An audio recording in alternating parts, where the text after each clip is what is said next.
భారత్ మాతా key Bharat మాతా key. ఈరోజు మనమంతా ఇక్కడ కలిసిన ప్రధానమైన ఉద్దేశం, ఈ పిల్లల 3 కార్యక్రమాలు నేను చూశాను ఈరోజు. మొదటిది కాళీ, ఆ తర్వాత భారతదేశాన్ని ఒక విశిష్టమైన స్థానానికి తీసుకువెళ్ళిన గొప్ప వ్యక్తుల గురించి, ఆ తర్వాత భావి తరాల్లో భారతదేశం ఏ విధంగా ఉండాలని అద్భుతమైన పరిచయం ఈ పిల్లలు చేశారు. కానీ ఆశించినంతగా వాళ్లకు మీ కరతాళ ధ్వనులు దొరకలేదు వాళ్ళకి. అది ఎక్కడో చోట నాకు బాధ కలుగుతుంది. ఎందుకంటే పిల్లలను ప్రోత్సహించడం అన్నది మనందరి బాధ్యత. కాబట్టి వాళ్ళు చెప్పి చెప్పి చెప్పి give them a big hand, give them a big hand, give them a big hand అంటే అప్పుడు చిన్నగా మనం స్మాల్ హ్యాండ్స్ని మనం కలుపుతాం. కాబట్టి నేను ఈరోజు తల్లిదండ్రులను కోరుకుంటున్నది ఏంటంటే, మన పిల్లలు చిన్న విజయాలు సాధించినా కూడా వాళ్ళ భుజం తట్టండి. మన పిల్లలు కాకుండా వేరే పిల్లలు సాధించినా వాళ్ళ భుజం తట్టండి. ఎందుకంటే మనం అందరం కలిసి దేశాన్ని ముందుకు తీసుకువెళ్ళాలన్నది మన అందరి యొక్క ప్రధానమైన కోరిక. మొన్న ఒక కార్యక్రమానికి వెళ్ళాను. అక్కడ నాకు ఒక కొత్త మెషిన్ చూపించారు, కొత్త యంత్రం. అది ఏంటి అంటే చప్పట్లు కొట్టే యంత్రం అంట. అంటే ఈ మధ్య ప్రజలు చప్పట్లు కొట్టడం మానేశారు, ప్రజలు స్వార్థపరులు అయిపోయారు. ఎవరైనా సాధిస్తుంటే వాళ్లను ప్రోత్సహించే శక్తి క్రమక్రమంగా తగ్గిపోతుంది. కాబట్టి ఆ మూలలో ఒక చప్పట్లు కొట్టే యంత్రం పెట్టి ఇక్కడ ఆర్గనైజర్ చేయెత్తగానే అక్కడ చప్పట్లు కొట్టే మెషిన్ తీసుకొచ్చాల్సిన పరిస్థితి ఏర్పడుతుంది. కాబట్టి ఈ సందర్భంగా నేను తల్లిదండ్రులకు చేస్తున్న విన్నపం ఏంటంటే, సాధించిన విజయం చిన్నదైనా, మన పిల్లలు ఒక చిన్న మొక్క నాటిన, ఏదైనా ఒక సమాజానికి ఉపయోగపడే కార్యక్రమం చేసినా వాళ్ళను ప్రోత్సహిస్తుంటాడు. ఎందుకంటే వీళ్ళు దేశాన్ని ముందుకు తీసుకువెళ్ళాలి. దేశాన్ని ముందుకు తీసుకువెళ్లాల్సిన వాళ్ళు మన పిల్లలు. కాబట్టి ఆ పిల్లలకి బ్రహ్మాండమైన ప్రోత్సాహం ఇస్తూ ఈ 3 కార్యక్రమాలు నేను ఏవైతే చూశాను అందులో భాగస్వామ్యులైన పిల్లలందరికీ, ఆ తర్వాత వాళ్ళని చక్కని కొరియోగ్రఫీ చేసిన కుల్కర్ణి మేడం అనుకుంటాను, వారందరికీ కూడా అభినందనలు తెలియజేస్తూ ముందుకెళదాం. ఈరోజు భారతదేశంలో ఎక్కడ చూసినా కూడా కుంభమేళా గురించి చర్చ జరుగుతుంది. కుంభమేళా గురించి చర్చ. ఇప్పుడు సుమారుగా 40 కోట్ల మందికి పైగా పవిత్ర స్నానాలు ఆచరించారు. ఈరోజు పేపర్లో చూస్తే సుమారుగా 300 కిలోమీటర్ల ట్రాఫిక్ జామ్ అయిందన్నది కూడా నేను చదివాను. అంటే భారతదేశానికి ఆయువు పట్టైన ఆధ్యాత్మికత అన్నది ప్రదర్శించడానికి ఒక అద్భుతమైన అవకాశం 144 సంవత్సరాలకు ఒకసారి దొరుకుతుంది. ప్రయాగరాజు. ఈరోజు నాకు కూడా ఒక ప్రయాగరాజు కనిపిస్తుంది. ఎందుకంటే అక్కడ గంగా యమున సరస్వతుల యొక్క సంగమం ప్రయాగరాజ్. ఈరోజు ఈ కార్యక్రమం చూసుకున్నా కూడా ఇది కూడా ఒక 3 నదుల కలయికలాగా అనిపిస్తుంది. ఒకవైపు తల్లిదండ్రులు, ఒకవైపు ఉపాధ్యాయులు, మరి ఒకవైపు పిల్లలు. ఈ ముగ్గురు యొక్క పవిత్రమైన 3 నదుల కలయిక ఏ విధంగా ఉందో ఆ విధమైన కలయిక ఈరోజు ఇక్కడ చూసే అవకాశం నాకు దొరికింది. కాబట్టి ఆ విధమైన కలయికకు ఈరోజు తీసుకొచ్చిన విజయరత్న ఇన్స్టిట్యూషన్స్, అంటే రత్నాలను విజయరత్నాలుగా తయారు చేసే ప్రక్రియలో ఈ 4 యొక్క ప్రధానమైన వారు ఇక్కడ కూర్చొని ఉన్నారు.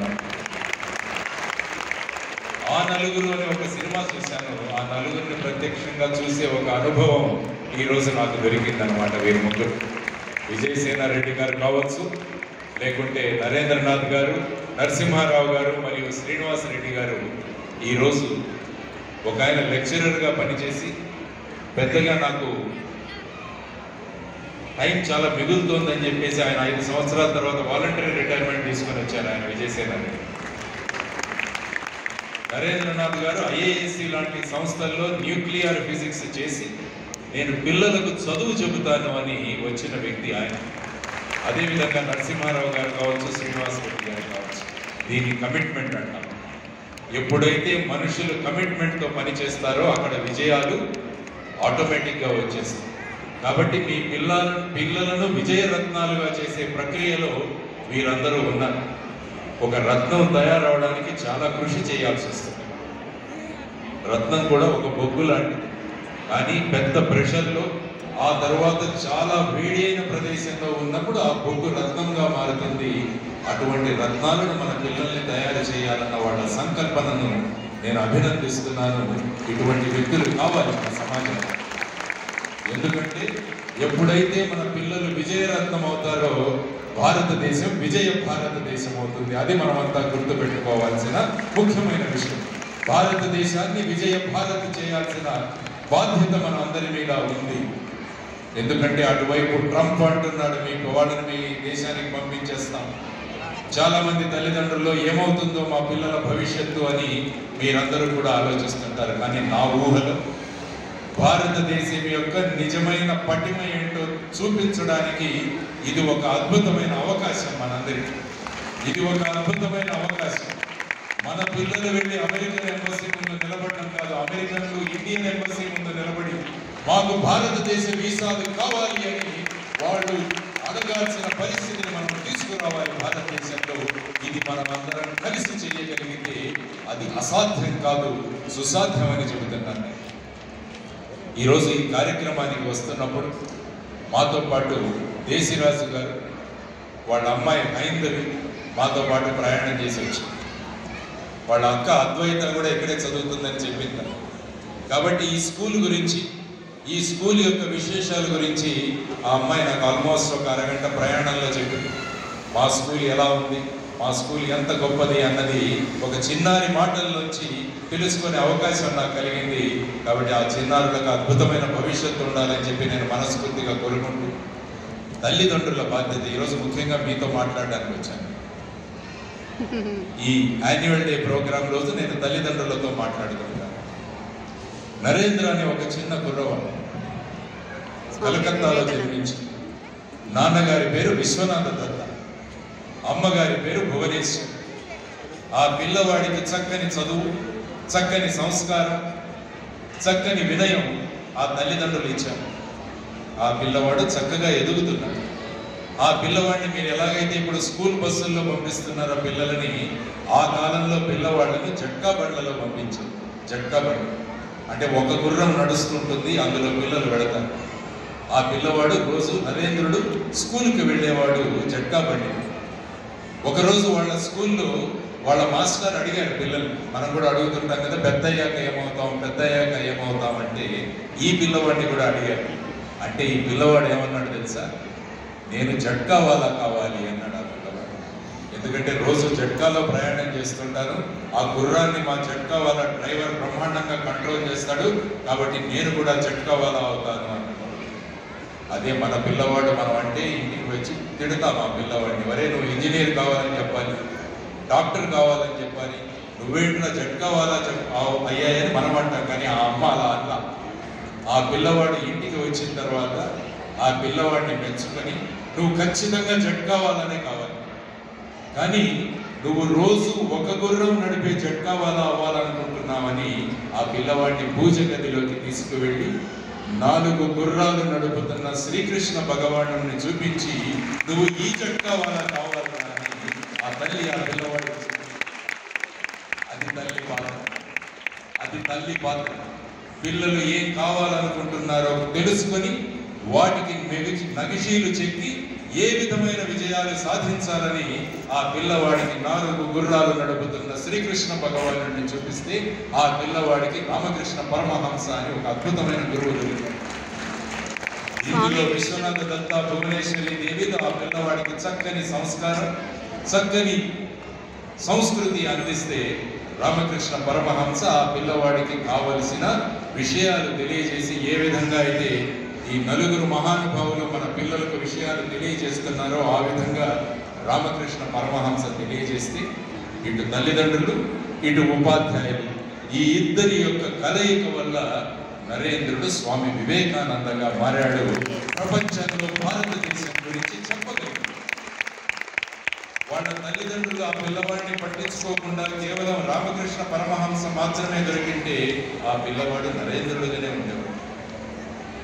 తల్లిదండ్రులు బాగా పట్టించుకొని రామకృష్ణ పరమహంస లాంటి గురువు దొరకకున్నా కూడా ఆ పిల్లవాడు నరేంద్రుడుగానే ఉండిపోయేవాడు. నరేంద్రుడు స్వామి వివేకానందగా మారడానికి ప్రధానమైన కారణం అమ్మా నాన్నలు, గురువులు. కాబట్టి మన పిల్లలు కూడా సాధారణ వ్యక్తి నుంచి విజయ రత్నాలుగా మారాలంటే తల్లిదండ్రుల పాత్ర ప్రధానమైనది, ఆ తరువాత గురువుల యొక్క పాత్ర. అందువల్ల ఈరోజు మిమ్మల్ని అందరినీ కోరుకుంటున్నది ఏంటంటే, మేము విజయరత్న అనే మంచి స్కూల్ను సెలెక్ట్ చేసుకున్నాం, మా పిల్లవాళ్ళను అక్కడికి పంపించేసాం, మా బాధ్యత అయిపోయింది అని మీరు ఎప్పుడు అనుకోరు. నలుగురు వారు బ్రహ్మాండంగా చూసుకుంటారు, మాకు బ్రహ్మాండంగా టీవీలు చూసుకోవచ్చు, మేము బ్రహ్మాండంగా రీల్స్ చూసుకోవచ్చు, మేము షార్ట్స్ చూసుకోవచ్చు, మేము బిగ్ బాస్ లాంటి చెత్త కార్యక్రమాలు చూడవచ్చు. అలాంటి భావాలతో మీరు ఉంటే మీ పిల్లలు సాధారణ వ్యక్తులుగా ఉంటారు, కానీ మనం మన పిల్లవాళ్ళను చేయాల్సింది విజయ రత్నాలుగా మార్చాలి. కాబట్టి తల్లిదండ్రుల పాత్ర చాలా ముఖ్యమైనది. వాళ్ళు చదువు చెప్తే మీరు సంస్కారం చెప్పాలి, వాళ్ళు విద్య నేర్పిస్తే మీరు వినయాన్ని నేర్పించాలి. మహాభారతంలో చూసాం, కౌరవులకి పాండవులకి గురువు ఒకడే ద్రోణాచార్యుడు. కౌరవులకి పాండవులకి గురువు ద్రోణాచార్యుడు. కానీ కౌరవులు కౌరవులుగా మారారు, పాండవులు పాండవులుగా మారారు. ఇక్కడ కారణం ధృతరాష్ట్రుడు గాంధారి అయితే, ఇటువైపు కుంతిమాత ఆ పిల్లవాళ్లకు నేర్పించిన సంస్కారం, ఆ పిల్లవాళ్లకు నేర్పించిన విజయం, ఈ రోజు వాళ్ళు విజయ రత్నాలుగా మారారు పాండవులు. అందువల్ల తల్లిదండ్రుల పాత్ర చాలా ప్రధానమైనది. నిన్న ఒక న్యూస్ పేపర్ చదివాను నేను, అందులో ఒక 75 ఏళ్ల తాతని వాళ్ళ మనవడు 72 సార్లు కత్తిపోట్లు పొడిచి చంపేసి. మరి ఆ పిల్లవాడు కూడా ఏదో స్కూల్లో చదివాడుగా. మరి ఆ పిల్లవాడు ఈ విధంగా ఎందుకు ప్రవర్తించాడంటే, తల్లిదండ్రుల పాత్ర లోపించడం వల్ల ఆ పిల్లవాడు అలాగా మారాడు. అందువల్ల మన పిల్లవాళ్ళు సాక్షరులుగా మారకూడదు, మన పిల్లవాళ్ళు విద్యావంతులుగా మారాలని కోరుకోండి. సాక్షర అనే పదాన్ని తిప్పి రాస్తే రాక్షస అవుతుంది.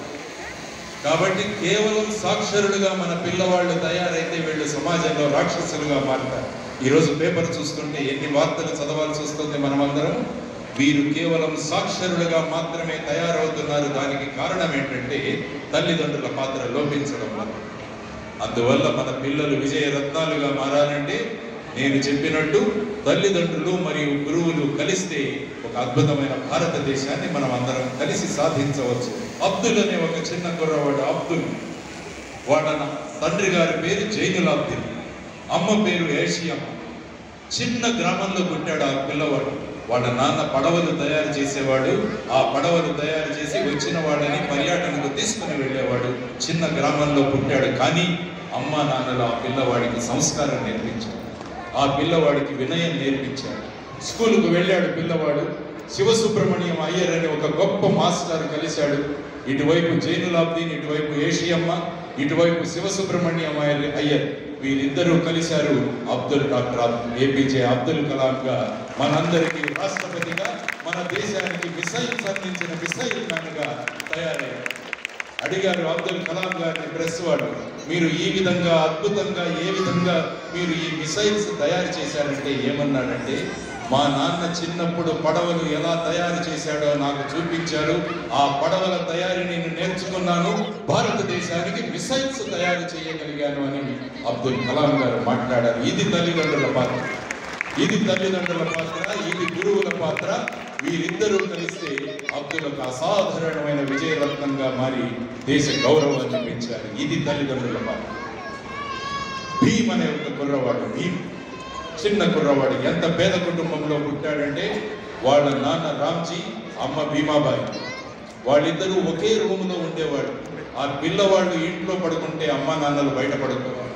ఆ విధమైన పరిస్థితులలో ఆ పిల్లవాడికి సంస్కారం నేర్పించారు, వినయం నేర్పించారు. ఆ పిల్లవాడు స్కూలుకు వెళ్ళాడు. అక్కడ మహాదేవ్ అంబేద్కర్ అని ఒక గొప్ప గురువు కలిశాడు. ఇటువైపు అమ్మా నాన్నలు భీమాబాయి మరియు రామ్జీ, ఇటువైపు గురువు మహాదేవ్ అంబేద్కర్, ఇద్దరు కలిశారు. భీమ్ అనే కుర్రవాడు డాక్టర్ బాబాసాహెబ్ అంబేద్కర్గా మారి మనందరికీ రాజ్యాంగాన్ని ఇచ్చే స్థాయికి ఎదిగాడు, ఒక విజయరత్నంగా మారాడు. అందువల్ల ఈ 3 ఉదాహరణలు ఎంచుకుంటూ వెళ్ళగలను. చిచియామాత పిల్లవాడికి రామాయణం మహాభారతం చక్కగా నేర్పించింది. పిల్లవాడు శివాజీ, గురువు దొరికాడు దాదా కొండదేవ్ మరియు స్వామి సమర్థ రామదాస్. ఇటువైపు అమ్మ జిజియామాత, ఇటువైపు గురువులు, ఇద్దరూ కలిశాడు. శివాజీ ఛత్రపతి శివాజీగా మారాడు. భారతదేశాన్ని అఖండ భారతదేశంగా తయారు చేశారు. ఇది తల్లిదండ్రుల పాత్ర. కాబట్టి ఈరోజు నేను మీకు చెప్తున్న విషయం ఏంటంటే మన భూమిక చాలా ప్రధానం. అమ్మా నాన్నలు వాళ్ళ భూమికను ఎప్పుడు కూడా మరిచిపోకండి. మీ పిల్లలతో పాటు సమయాన్ని గడపండి. ఎందుకంటే 16 సంవత్సరాలు వచ్చిన తర్వాత పిల్లల్ని మార్చండి. 16 సంవత్సరాల లోపల మనం పిల్లలను ఏ విధంగా తయారు చేస్తే వాళ్ళు ఆ విధంగా మారుతారు. మీరు భారతదేశాన్ని గురించి, భారతదేశ నాయకుల గురించి చూపిస్తే వాళ్ళు ఆ విధంగా చూపిస్తారు. పుష్ప సినిమా చూస్తే రెడ్ శాండల్ స్మగ్లర్స్ గా మారుతారు మీ పిల్లలు. ఆలోచించండి, ఏం చూపిస్తున్నాం మన పిల్లలకు, ఏం చూపిస్తున్నాం మన పిల్లలకు, ఏం వినిపిస్తున్నాం మన పిల్లలకు, అది ఆలోచిస్తే మన పిల్లవాళ్ళు ఎక్కడ చేరతారన్నది మనం ఇప్పుడే డిసైడ్ చేయవచ్చు. అందువల్ల నేను మిమ్మల్ని అందరినీ కోరుతున్నది, పిల్లలతో పాటు సమయాన్ని గడపండి. మా దగ్గర రాకేష్ అని ఒక ఇన్స్పెక్టర్ ఉండేవాడు. నేను ముంబై పోలీసులో పనిచేస్తాను. చాలా సిన్సియర్ ఆఫీసర్. ఉదయం 8 గంటలకు ఆఫీస్కి వస్తే రాత్రి 11 గంటలకు వెళ్ళేవాడు. వాళ్ళ పిల్లవాడు ఉన్నాడు, వాడికి మా నాన్నను కలవాలి అన్నది వాడికి ఒక తపన. వాడు విసిగిపోయాడు. అమ్మని అడిగాడు, అమ్మ నాన్నకు జీతం ఎంత వస్తుందంటే 30,000 రాడు. అంటే మా నాన్నకు రోజుకు 1000 రూపాయలు వస్తుందని ఆ పిల్లవాడు మనసులో పెట్టుకుని ఇంట్లో పరిగెత్తాడు లోపలికి. వాడి దగ్గర సేవింగ్ బ్యాంక్లో తీసి చూస్తే 750 రూపాయలు ఉంది వాడి దగ్గర. వాళ్ళ నాన్నని ఎలాగైనా కలవాలని కూర్చున్నాడు. నాన్న 11 గంటలకు వచ్చాడు. రాగానే వాళ్ళ నాన్నని అడిగాడు, నాన్న 250 రూపాయలు ఇవ్వు నాకు. ఆశ్చర్యపోయాడు. వీడేంటి 5వ తరగతి చదువుతున్నాడు, నన్ను 250 అడుగుతున్నాడని భార్యను అడిగితే, ఉదయం నుంచి ఇదే అడుగుతున్నాడండి, ఇచ్చేయండి అంటే. సో జేబులోంచి 250 రూపాయలు తీసేస్తాడు. ఇంట్లోకి పరిగెత్తి 750 రూపాయలు తీసుకుని వచ్చి 2 కలిపి 1000 రూపాయలు వాళ్ళ నాన్న చేతిలో పెట్టి, నాన్న ఇది 1 రోజు నీ జీతం నేను ఇస్తున్నాను, నాతో 1 రోజు గడుపుతావా నువ్వని ఈ పిల్లవాడు అడుగుతాడు. ఇది మన పిల్లలు కోరుకుంటున్నది. తల్లిదండ్రులు మీ దగ్గర నుంచి పిల్లలు కోరుకుంటున్నది మీ సమయం. మీ సమయం వాళ్ళతో పాటు టీవీ చూస్తుంటే అది టీవీ సమయం అవుతుంది, కానీ మీ సమయం కాదు. మేము పిల్లలతో పాటు టీవీలు చూస్తాము అంటే అది టీవీ లాగేస్తుంది ఆ సమయాన్ని. మీ సమయం కాదు. ఇంతకు ముందు పండుగలు వచ్చినప్పుడు ఇంట్లో అందరం కలిసి పిండి వంటలు తయారు చేసుకునేవాడు. మేము 4 మా ఇంట్లో. నేను ఒక్కడిని, నాకు 2 అక్కలు 1 చెల్లెలు. మా అమ్మ స్కూల్ టీచర్. వచ్చిన తర్వాత పండుగ రాగానే మేము అందరం కూర్చొని అక్కడ పూర్ణం తయారు చేయడము, జంతికలు తయారు చేయడం, ఇవన్నీ మేము పర్సనల్గా చేసుకునేవాళ్ళం. దానివల్ల కుటుంబ బాంధవ్యాలు బ్రహ్మాండంగా, అనుబంధాలు పెరిగాయి. కానీ ఇప్పుడు పండుగలు వస్తే మనం ఈ సంబంధ బాంధవ్యాలను మనం స్వగృహ స్వీట్స్కి అవుట్సోర్స్ చేసేసి, స్వగృహ స్వీట్లోకి వెళ్ళి ఇంట్లో చేసినట్టుగానే ఉంటాయని అరిసెలు తెచ్చుకుంటాం, ఇంట్లో చేసినట్టుగానే ఉంటాయని జంతికలు తెచ్చుకుంటాం. అక్కడ ఏమైపోతుందంటే మన సంబంధ బాంధవ్యాలు తగ్గిపోతున్నాయి. కమర్షియలిజం అన్నది ప్రతి జీవితంలోకి వస్తుంది. ప్రతిదీ కూడా వ్యాపారంగా మారిపోతుంది. కాబట్టి దీన్ని ఆపాలంటే మళ్ళా మీ చేతిలో ఉంది. అమ్మలు టిఫిన్లు కడుతుంటారు. నేను ఎప్పుడు చెబుతుంటాను, అమ్మలు టిఫిన్లు కడుతుంటారు. బట్టి ఏమని చెప్తారు పిల్లలకి, ఒరే 3 ఇడ్లీలు పెట్టాను రా అమ్మ, 3 ఇడ్లీలు పెట్టాను, నువ్వే తినాలి, నువ్వే తినాలి, నువ్వే తినాలని అమ్మలు చెప్తుంటారు రోజు. కాబట్టి అమ్మలందరికీ నేను చేస్తున్న ఒక విన్నపం, 3 ఇడ్లీలతో పాటు ఇంకొక ఇడ్లీ పెట్టి పాపకి బాబుకి చెప్పండి, మీ క్లాస్లో ఎవరైనా టిఫిన్ బాక్స్ తీసుకురాకుంటే మీ టిఫిన్ బాక్స్లో ఉన్న 1 ఇడ్లీ తీసి వారికి ఇవ్వండిరా అని చెబితే వాడు ఏం నేర్చుకుంటాడు అంటే, నా దగ్గర ఉన్నది ఇతరులకు ఇవ్వాలి అని ఆ అబ్బాయి నేర్చుకుంటాడు. రేపు సమాజానికి ఉపయోగపడే పౌరుడిగా తయారవుతాడు. లేకుంటే నువ్వే తినాలి అంటే రేపు వాడే తింటూ మనల్ని వృద్ధాశ్రమాలకు పంపించేస్తాడు. అది జరగబోయే కార్యక్రమం. ఆలోచించండి. పిల్లవాళ్ళ ఆలోచన విధానాలలో ఏ విధమైన ఆలోచనలు మీరు పెట్టాలి అని, రోజు పిల్లవాళ్ళు ఏ డ్రెస్ వేసుకోవాలి అని వాళ్ళు ఆరాటపడుతుంటే, మీరు ఆ పిల్లవాళ్లలో ఆ రోజు ఏ ఆలోచన నాటాలి అన్నది మీరు ఆరాటపడాలి తల్లిదండ్రులు. ఆ విధంగా తయారు చేయండి. విజయరత్నాలు తయారవుతాయి. దేశం, భారతదేశాన్ని విజయరత్నంగా తయారు చేయాల్సిన కంకణం కట్టుకున్న వాళ్ళం మనం అందరం కూడా. ఆ విధంగా ముందుకు తీసుకువెళ్ళగలిగితే భారతదేశం ముందుకు వెళుతుంది. తరువాత చాలా మంది పిల్లవాళ్ళని నేను అడుగుతాను, రాత్రి పడుకోబోయే ముందు ఏం చూసి మీరు పడుకుంటారంటే, చాలా మంది పిల్లలు నాకు ఇచ్చే సమాధానం ఏంటంటే, సిఐడి అనే సీరియల్ చూస్తారు, క్రైమ్ పెట్రోల్ అనేది చూస్తారు. నేను టీవీ చాలా తక్కువగా చూస్తాను. ఒకరోజు పెట్టాను, ఏమవుతుంది సిఐడి అంటే, ఏముంది, ఒక మనిషిని చంపేశాడు, 5గురు సిఐడి వాళ్ళు దిగారు అక్కడికి. వాళ్ళు పరిశోధనలు చేసి అక్కడ ఎవిడెన్స్ కలెక్ట్ చేసి వాళ్ళందరినీ కూడా జైల్లో వేస్తారు. ఇది చూసి మన పిల్లలు పడుకుంటున్నారు. వాళ్ళకు ఏం కళలు వస్తాయండి? వీళ్ళు ఎవరినో చంపేసినట్టు, లేకుంటే వీళ్ళని ఎవరో చంపినట్టు, వీళ్ళను అరెస్ట్ చేసినట్టు, ఇటువంటి కళలు కంటూ మన పిల్లవాళ్ళు పడుకుంటే ఏం ఆలోచిస్తారు దేశం గురించి? మంచి కథ చెప్పండి పిల్లవాళ్ళు. హనుమంతప్ప కథ చెప్పండి. సుధామూర్తి గారు రాసిన హనుమంతప్ప కథ చెప్పండి పిల్లవాడికి. హనుమంతప్ప అనే పిల్లవాడు కర్ణాటకలో 10వ క్లాస్లో 11వ ర్యాంక్ వచ్చింది ఆ పిల్లవాడికి. వాడు పేపర్ ఇంటర్వ్యూ ఇస్తే ఏమన్నాడంటే, మా అమ్మా నాన్నల దగ్గర డబ్బులు లేవు, నేను ఇక చదవను అని చెప్పాడు. అది సుధామూర్తి గారు చూసి ఆ పిల్లవాడిని పిలిపించి నీకు ఎంత ఖర్చు అవుతుంది అంటే, నేను టీచర్ కావాలనుకుంటున్నానండి, నాకు నెలకు 300 రూపాయలు ఖర్చు అవుతుంది అంటే, సుధామూర్తి గారు అంటారు, నేను భరిస్తా నా ఖర్చు, నువ్వు చదువు అని ఒక్కొక్క సెమిస్టర్కి 1800 రూపాయలు ఆ పిల్లవాడి అకౌంట్లో వేయడం మొదలుపెట్టాడు.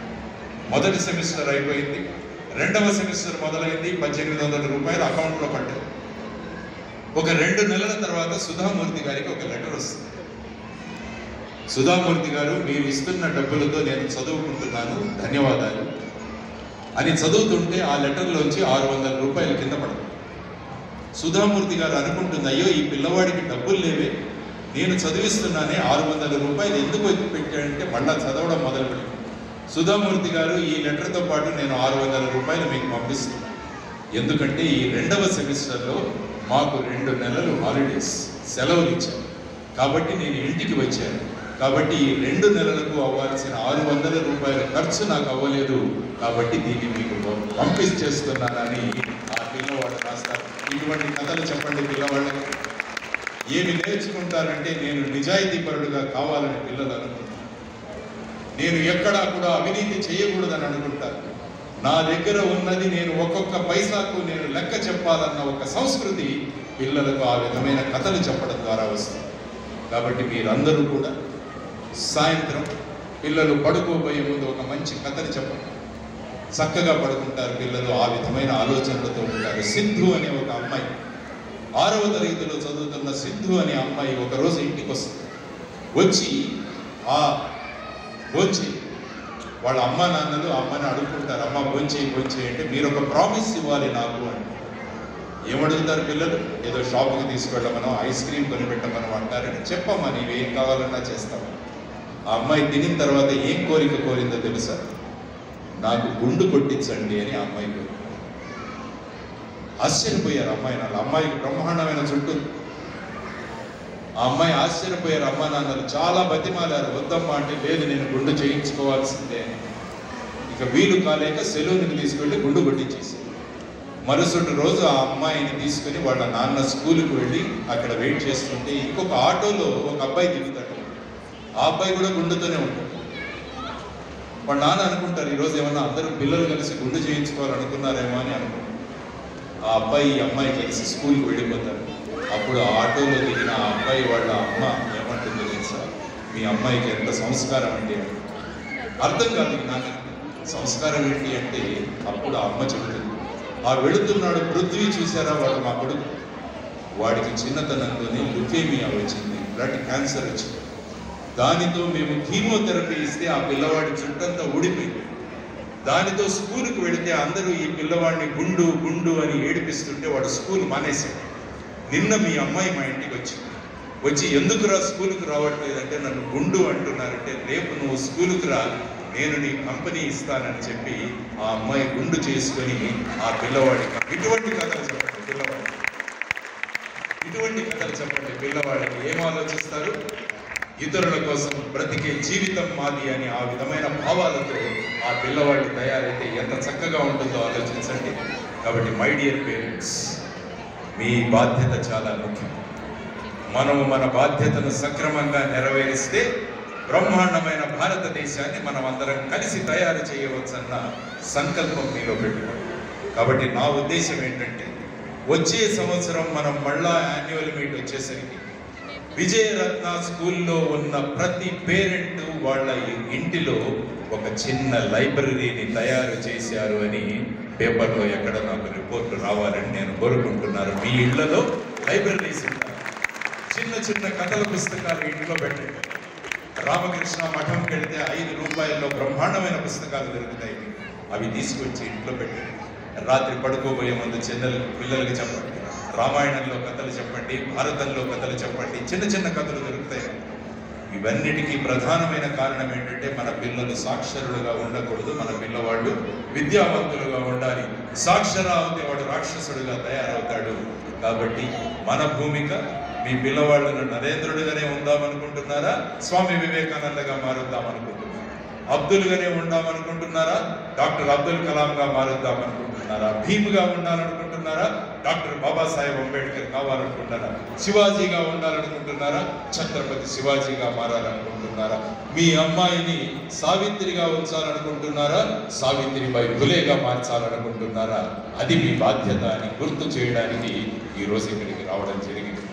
కాబట్టి మీ అందరినీ నేను కోరుతున్నది ఏంటంటే, మన పిల్లలను విజయరత్నాలుగా మీరు మారుస్తామని కంకణం కట్టుకుంటే ఆ ప్రయాణంలో మనం కూడా భాగస్వాములు అవుదామని మీరందరూ నిర్ణయించుకున్న రోజున నేను చెప్పినట్టు అమెరికా వాళ్ళు భారతదేశ ఎంబసీ ముందు నిలబడి మాకు భారతదేశ వీసాలు ఇవ్వాలని అడుక్కోవాలి. ఆ స్థాయికి మనం భారతదేశాన్ని తీసుకువెళ్ళాలన్న సంకల్పన మనలో ఉండాలని మీ అందరికీ కోరుకుంటూ మరి ఒక్కసారి మీతో మాట్లాడే అద్భుత అవకాశం ఇచ్చినందుకు ఆ నలుగురికి నేను కృతజ్ఞతలు తెలియజేస్తూ, పిల్లలు చాలామంది ఉన్నారు. ఈరోజు చాలామంది పిల్లలు కలిశారు నాకు. బయట నుంచి వాళ్ళు నన్ను తీసుకురావడం ఇదంతా కూడా చాలా ఆకర్షించింది. పిల్లల కోసం ఒక 3 లక్ష్యాలు మాకు అబ్దుల్ కలాం గారు ఎప్పుడు చెప్పేవారు. పిల్లలు జీవితంలో ఏ లక్ష్యాలు పెట్టుకోవాలి అన్న దాని గురించి ఆలోచిస్తే ఆయన చెప్పిన 3 లక్ష్యాలు చెప్పారు.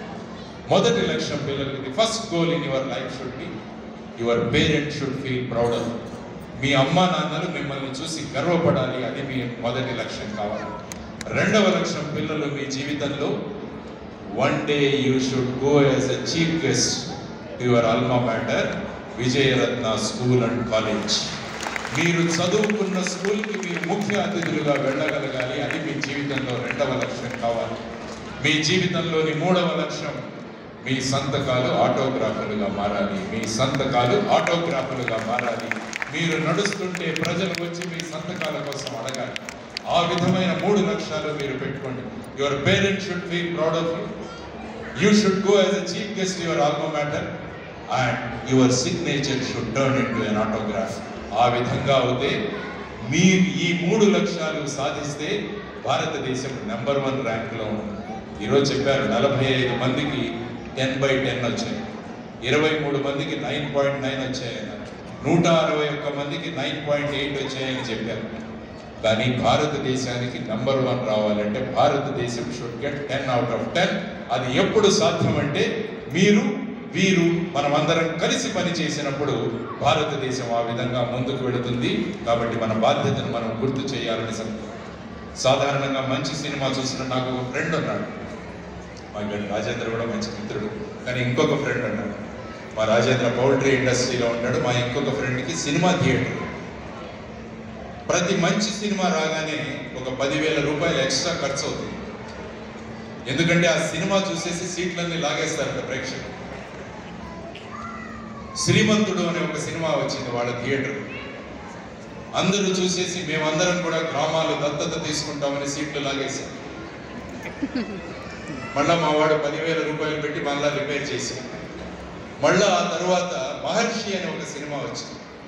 అందరూ మేము వ్యవసాయదారులు అవుతాం, రైతులు అవుతామని మళ్ళా సీట్లు లాగేశాం. మళ్ళా మా వాడికి 10,000 ఖర్చు. కానీ శ్రీమంతుడు సినిమా చూసినంత తర్వాత హాలు బయటికి వెళ్ళిన తర్వాత ఒక్కరు కూడా గ్రామాన్ని దత్తత తీసుకెళ్ళారు. మహర్షి సినిమా చూసి సీట్లు లాగేసిన వాళ్ళు బయటికి వెళ్ళిన తర్వాత ఒక్కరు కూడా రైతుగా మారలేదు. ఎందుకు చెబుతున్నానంటే, ఇక్కడ నేను చెప్పిన విషయాలు కూడా ఇక్కడ మాత్రమే మీరు ఆలకించి ఈ రూమ్ బయట దాటి వెళ్ళిన తర్వాత మళ్ళా బిగ్ బాస్, మళ్ళా రీల్స్, మళ్ళా షార్ట్స్ ఇవే చూసుకుంటూ కూర్చున్నారంటే మరి మీ పిల్లవాళ్ళు సాక్షరులుగా ఉండిపోతారు. మీ పిల్లవాళ్ళు సాక్షరులు కాదు, మీ పిల్లవాళ్ళు విజయరత్నాలు అవ్వాలంటే మీ భూమిక ఈ రోజు నుంచి మారాలి అని మీరు ఇక్కడ ప్రతిజ్ఞ తీసుకొని వెళ్ళండి, మార్పు తీసుకురండి. భారతదేశాన్ని నెంబర్ 1 స్థానంలో అందరం కలిసి తీసుకువెళదామని మీ అందరికీ తెలియజేస్తూ సెలవు తీసుకున్నాను. ధన్యవాదాలు. జై హింద్. భారత్ మాతా కీ జై.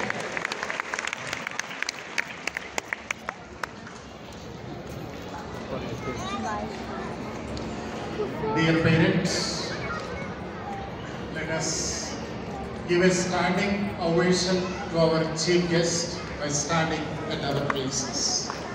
Please give a big round of applause.